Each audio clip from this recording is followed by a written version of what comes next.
जय हिंद दोस्तों। तो आज की इस वीडियो में हम 30 तारीख को जो ग्रुप डी के फर्स्ट शिफ्ट में मेरिट के प्रश्न पूछा गया उन प्रश्नों को दोस्तों हम इस वीडियो में एनालिसिस करेंगे और ध्यान दें कि सारे प्रश्न रियल है दोस्तों, इसीलिए आपसे इस रिक्वेस्ट है कि इस वीडियो में बने रहिएगा और ज़्यादा इस वीडियो को अपने स्टडी ग्रुप में शेयर भी जरूर कर दीजिएगा दोस्तों। तो आइए हम शुरू करते हैं दोस्तों। आज का ये पहला प्रश्न पूछा गया था, ध्यान दें कि यहाँ पर ध्यान दें 63, 113, 213 ध्यान दें में वह बड़ी से बड़ी संख्या से भाग देने पर प्रत्येक दशा में शेष जो है दोस्तों 13 बचना चाहिए, तो वो कौन सी संख्या है ये आप सभी को बताना है दोस्तों। ध्यान दें तो यहाँ पे प्रश्न में कर रहा है कि बड़ी से बड़ी संख्या यानी कि प्रत्येक दशा में दोस्तों यहाँ पे शेष क्या कर रहा है 13 बचना चाहिए दोस्तों। करना क्या है कि सारे में 13 माइनस कर देंगे। ध्यान दें कि यहाँ पे जितनी भी संख्या है सारे में माइनस से 13 कर देंगे, क्योंकि यहाँ पे कर रहा है कि प्रत्येक दशा में शेष जो है वो 13 बचना चाहिए दोस्तों। तो जब अगर यहाँ पे 13 माइनस करेंगे तो कितना बचेगा 50 और यहाँ पे 100 और यहाँ पे दोस्तों 200 बच गया। अब दोस्तों क्या कह रहा है, अब कह रहा है कि वह बड़ी से बड़ी संख्या दोस्तों। तो ध्यान दे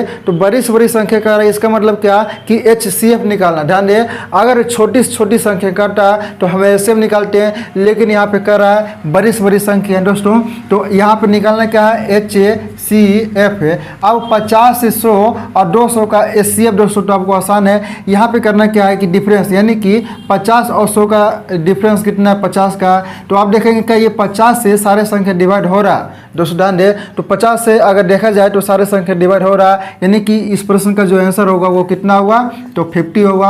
और दोस्तों उम्मीद करता हूँ कि आप सभी को ये प्रश्न समझ में आ गया होगा दोस्तों। ध्यान दे सेकेंड नंबर प्रश्न पूछा गया था कि किसी समीकरण के दो मूल्य यानी कि अल्फा और बीटा का मान यहाँ पे दे रखा है दोस्तों, और आप सभी को बताना है कि कौन सा समीकरण इसमें सही होगा, यानी कि कौन सा कथन इसमें सही होगा जब अगर अल्फा का मान 6 हो और बीटा का मान -1 हो। तो दोस्तों तो आप सभी को पता होगा इसका समीकरण क्या होता है जब अगर अल्फा और बीटा का मान दिया हो दोस्तों। तो यहाँ पे ध्यान दें यहाँ पे समीकरण क्या होता है x² minus alpha plus beta into x और यहाँ पे प्लस अल्फा इंटू बीटा बराबर 0। ध्यान दें ये समीकरण आप सभी को याद होना चाहिए। जब अगर अल्फा और बीटा का मान दिया हो दोस्तों तो करना क्या है कि ये समीकरण हमें लागू करना होगा x² minus alpha plus beta into x plus alpha into beta बराबर 0 दोस्तों, जिसमें कि अल्फा और बीटा का मान यहाँ पे कितना दिया हुआ है यानी कि 6 और -1 यानी कि यहाँ पे कितना हो जाएगा दोस्तों। ध्यान दे यहाँ पे 7 हो जाएगा।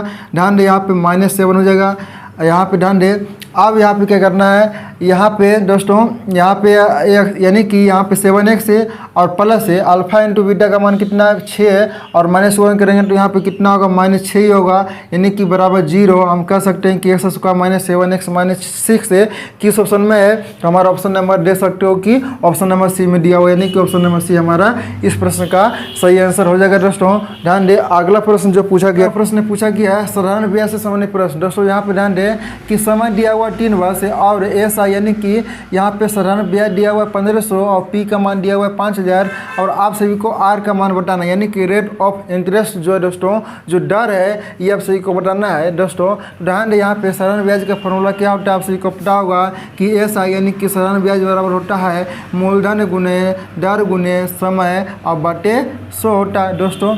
तो ध्यान दे यहाँ पे SI निकालने का ये बेसिक फॉर्मूला होता है दोस्तों, जिसमें कि SI का मान कितना दिया हुआ है यहाँ पे 1500 दिया हुआ है SI का मान, P का मान कितना दिया हुआ है 5000 पे दिया हुआ है, R का मान आप सभी को बताना है, T का मान यहाँ पे कितना है तो 3 वर्ष के लिए है और 100 रुपये यहाँ पे बटे होगा दोस्तों। तो कर डाल लीजिए यहाँ पे ध्यान दें 5 से ये 3 बार में और 2 शून्य से 2 शून्य कैंसिल हो गया, 3 से ये 3 कैंसिल हो गया और 1 0 से 1 0 कैंसिल हो गया, यानी कि हम कह सकते हैं कि रेट ऑफ इंटरेस्ट जो है दोस्तों वो कितना है तो 10% है दोस्तों। अगला प्रश्न पूछा गया था यहाँ पे 24 किलोमीटर की दूरी, ध्यान दें कि 24 किलोमीटर की दूरी दोस्तों यहाँ पे टोटल डिस्टेंस दिया हुआ है और समय जो है दोस्तों वो 2 मिनट में यहाँ पे तय कर रहा है दोस्तों। तो आप सभी को बताना है कि इसकी चाल क्या था। ध्यान दें इसकी चाल जो दोस्तों वो भी मीटर पर सेकेंड में, ध्यान दें कि मीटर पर सेकेंड में चाल कितना है दोस्तों ये आप सभी को बताना है दोस्तों। ध्यान दें तो चाल बराबर कितना, ध्यान दें कि चाल बराबर क्या होता है तो दूरी बटे समय होता है, यानी कि दूरी टोटल कितना है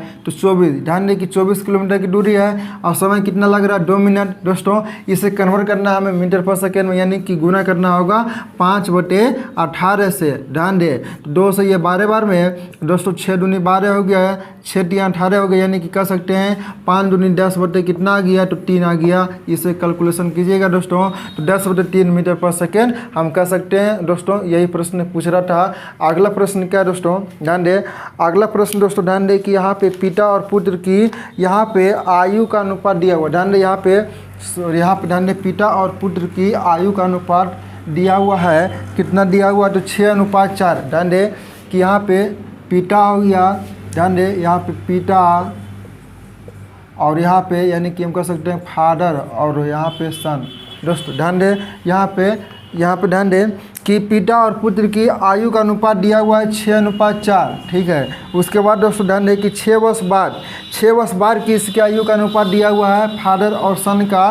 कितना दोस्तों, तो 6 अनुपात कितना है, ध्यान दे 6:5 है दोस्तों। तो ध्यान दे यहाँ पे करना क्या है, ये 6 वर्ष बाद की आयु है दोस्तों। ध्यान दे 6 वर्ष बाद की आयु हमें निकालना है। यहाँ पे यहाँ पे पुत्र की वर्तमान आयु। ध्यान दे यहाँ पे पुत्र की वर्तमान आयु का अनुपात दिया हुआ है 6:4, लेकिन 6 वर्ष के बाद जो है वो अनुपात 6:5 हो रहा है दोस्तों। तो करना क्या है कि पहले रेशियो को बराबर करना होगा, यानी कि यहाँ पे डिफरेंस कितना का है, तो 2 का है, यानी कि नीचे हम 2 गुना करेंगे और नीचे यहाँ पे अंतर कितना का है, 1 का है, यानी कि 1 से गुना करेंगे तो कोई फर्क नहीं पड़ेगा, यानी कि 6 दूनी 12 और यहाँ पे 5 दूनी 10 दोस्तों।